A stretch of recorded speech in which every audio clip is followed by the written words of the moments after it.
क्या आपको कभी किसी रिकवरी एजेंट ने कॉल किया है और आप नहीं जानते कि उनसे कैसे बात करें? जी हाँ दोस्तों, आपका अगर क्रेडिट कार्ड का ड्यूज है या कोई लोन का ड्यूज है और आप जब उसका पेमेंट नहीं करते हैं तो रिकवरी एजेंट आपको कॉल करके परेशान करते हैं। और रिकवरी एजेंट से आपको कॉल पर कैसे बात करना है, यानी कि रिकवरी एजेंट से कैसे बात करें सेटलमेंट के लिए, how to talk to a recovery agent for settlement. तो आज हम बात करेंगे रिकवरी एजेंट से सेटलमेंट के लिए कैसे बात करें और कुछ टिप्स बताऊंगा आपके लिए बड़े काम की हो सकती है। अगर आप डर रहे हैं, घबरा रहे हैं कि भाई मैं कैसे स्टार्ट करूं रिकवरी एजेंट से बातचीत करना, तो इस वीडियो को आप अंत तक देखेंगे, रिकवरी एजेंट से बात करना सीख जाएंगे। चैनल पे नए सब्सक्राइब करिए, बेल बटन दबाइए। वीडियो को अगर देख रहे हैं फेसबुक पे तो फॉलो करना नहीं भूलिएगा। चलिए स्टार्ट करते हैं। मैं हूं अब्दुल और आप देख रहे हैं।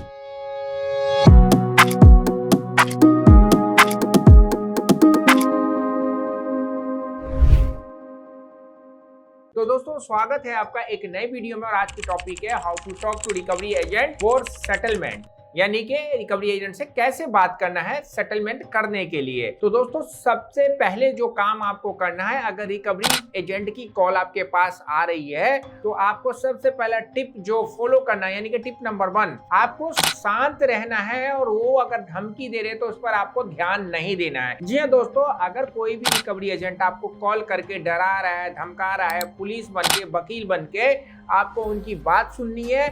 आपको गुस्सा नहीं करना है, शांत रहना है और शांत रहते हुए अपनी बातचीत उनसे करनी है और अपनी परेशानी उनको बताना है और उनको रिक्वेस्ट करना है कि आप मेरा सेटलमेंट कम से कम अमाउंट में करने का ऑफर करें। आपको अगर वो डराए, धमकाए, गाली गलौज करे तो आपको ये सारी चीजें नहीं करनी है। पॉइंट नंबर 2, आपको जो करना है दोस्तों, अपने अधिकारों को जाने। आपको पता है कि रिजर्व बैंक ऑफ इंडिया ने आपके लिए कुछ टर्म्स बना रखे हैं, रिकवरी एजेंट्स के लिए कुछ टर्म्स बना रखे कि रिकवरी एजेंट को कैसे काम करना है, कैसे ग्राहक से बातचीत करनी है और कैसे बातचीत का अंत करना है। और दोस्तों जब आप कॉल्स पे बात करते हैं तो पता है आपका जो कॉल्स होता है telecom regulatory authority of India यानी कि ट्राई के अंतर्गत काम करता है। अगर आपको वो कॉल पर डरा रहा है, धमका रहा है, तो दोस्तों ट्राई के भी कुछ दिशा निर्देश हैं, यानी कि वो संस्था दूरसंचार विभाग ने भी आपके लिए नियम कानून बना रखे हैं और आप उनको पढ़ेंगे, आरबीआई के नियम कानून को पढ़ेंगे तो आप उनके नंबरों को ब्लैक लिस्ट करवाते आप उस पे जुर्माना भी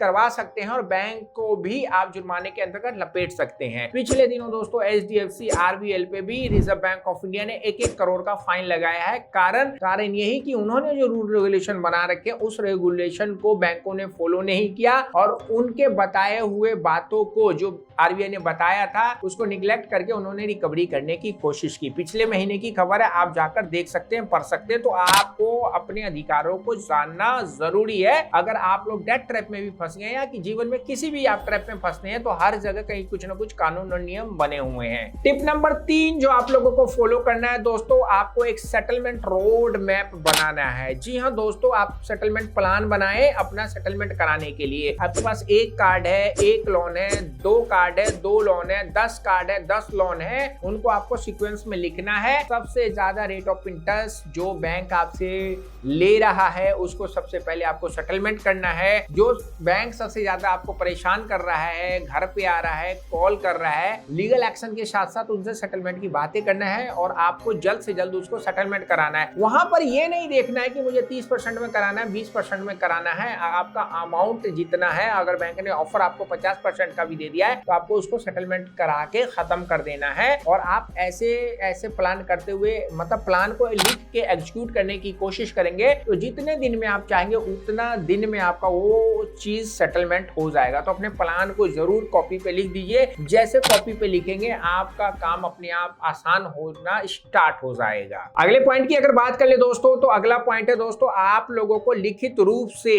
किसी भी चीज को सेटलमेंट करना है। जी हाँ दोस्तों, लिखित रूप में बातचीत करनी है, लिखित रूप में सेटलमेंट का ऑफर आएगा तभी आपको बैंकों को पेमेंट करना है। आपके कॉल पे अगर परेशान करके वो ये सारी चीजें कर रहा है तो आप उसको बोलिए कि भाई मेरे को ये काम कराना कराना है और अपने रूल रेगुलेशन उसको बताते हो, उसको बोलिए कि भाई ये लिखित रूप से मेरे को मेल कर दे, मैं उस पर एग्री हो जाऊंगा और मैं उस काम को कर दूंगा जैसा तुम चाहते हो। ठीक है ना, फोन पे बातचीत करने से मामला खत्म नहीं होगा। आप इसको लिखित रूप में या इलेक्ट्रॉनिक दस्तावेज में आप मुझे मेल कर दो या मेरे को हार्ड कॉपी में लिख के पेपर ला के दे दो, तो मैं इस काम को करूंगा। फोन पे बातचीत करने की आपको जरूरत नहीं है। थोड़ा सा दोस्तों आपको पोलाइटली के साथ साथ अगर कहीं पे लगे तो आपको हार्ड वर्ड भी बोलना चाहिए, लेकिन वो हार्ड वर्ड भी सॉफ्ट वे में होना चाहिए। ये नहीं कि आप लड़ाई झगड़ा स्टार्ट करते हो, वो गलत चीज होती है। बहुत सारे यूट्यूबर्स बताते हैं आपको ये कर देना चाहिए, वो कर देना चाहिए। आप लोगों को कानून के खिलाफ ऐसा कोई काम नहीं करना चाहिए जो कि भारतीय दंड संहिता में आपको जुर्म के रूप में देखा जाए और उसकी वजह से कहीं आपको जेल न हो जाए। अगला दोस्तों जो काम करना है, कॉल पर बात करते हुए आप कर्ज नहीं चुका सकते तो बैंक करप्सी का भी विकल्प ले सकते हैं। जी दोस्तों, अपने आप को दिवालियापन में घोषित कर दीजिए कि मेरे पास पैसे नहीं है, मेरा घर बिक गया, मेरी ये बिक गई, मेरी वो बिक गई, मेरा धंधा बिल्कुल खत्म हो गया। फोन पे बातचीत करके आप ये बात उनको कह सकते हैं और कहते हुए आप उनसे रिक्वेस्ट कर सकते हैं कि भाई ये चीज अब मैं उतार नहीं पाऊंगा, मुझे कोई रास्ता बताओ, सेटलमेंट करने का तरीका बता दो या जो भी XYZ है कम से कम मैं करवा दो।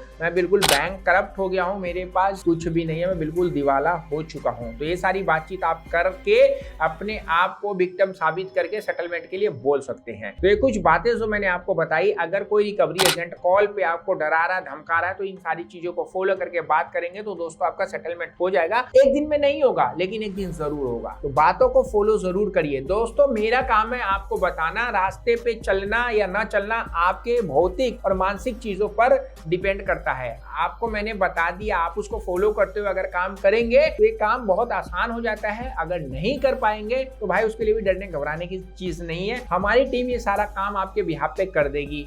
आपको हमारी टीम से कैसे संपर्क करना है, ये जो व्हाट्सअप नंबर आ रहा है, आइए अपनी प्रॉब्लम लिखिए, हमारी टीम आपको कॉल करके सारी चीजें समझाएंगे ये चीज कैसे कैसे होगा। और अगर आप व्हाट्सअप नहीं करना चाहते, हमारी वेबसाइट है www.hktips.com, वहां पे जाके ब्लॉग पढ़िए, ब्लॉग आपको मिलेगा वो जो आपके काम का हो। वहां पे फॉर्म भर के आप अपने रिक्वेस्ट को हमारे पास भेज सकते हैं और हम आपको यहाँ से कॉल करके समझाएंगे कि कैसे कैसे चीजें करनी है। तो रिकवरी एजेंट से सेटलमेंट के लिए बात करने के लिए इन टिप्सों को आप जरूर फॉलो करिएगा। याद रखें, आप अकेले नहीं है, देश में लाखों लोग ट्रैप में फंसे हुए हैं और बहुत सारे लोग आपको ट्रैप से बाहर निकालने में कोशिश कर रहे हैं और हम भी उसमें अपना थोड़ा योगदान दे रहे हैं। अगर आपने अभी रिकवरी एजेंट के हरेसमेंट का सामना किया है तो आप हमें कमेंट करके बताइए कि किस बैंक के रिकवरी एजेंट ने आपको हरेस किया है। तो दोस्तों मिलते हैं फिर नेक्स्ट वीडियो में। रखिए सेहत का ख्याल, क्योंकि जान है तो जहान है।